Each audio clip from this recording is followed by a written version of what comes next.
Nietzsche is now prepared to scrutinize the synthesis of Apollonian and Dionysian genius. He is searching for an access point and pauses to reflect on the lyricist and the poet. These individuals appear to be contradictions. Is not music a product of the Dionysian impulse? Does not the Dionysian impulse obliterate the constraints of the individual? If so, how do lyricists and poets reference the I in their composition? Nietzsche thinks if we can explain this, we might be able to make headway into an understanding of the tragic synthesis. Nietzsche, drawing on what Schiller intimated about his own poetic process, claims that identification with the primordial unity of the Dionysian must come first. The lyricist initially surrenders his subjectivity to the contradiction and the pain of inchoate Dionysian reality. A musical mood or music itself issues forth from this confrontation with the abyss.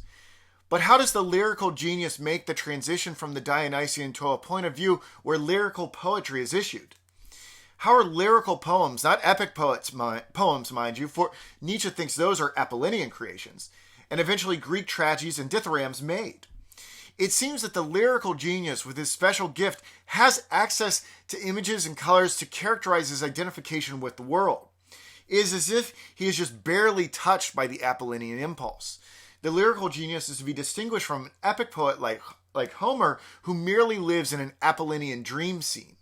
The difference being, a Homer is separated from the Apollonian images he dreams up and projects. The lyric genius, when referencing an I, is not positing separateness, but rather an internal identification with the world, with that Dionysian truth of fundamental reality.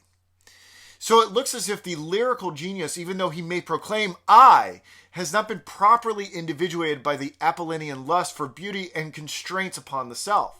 The lyrical genius appears to be a strange hybrid or transitional figure who is at one with the Dionysian but able to make use of some features of the Apollonian.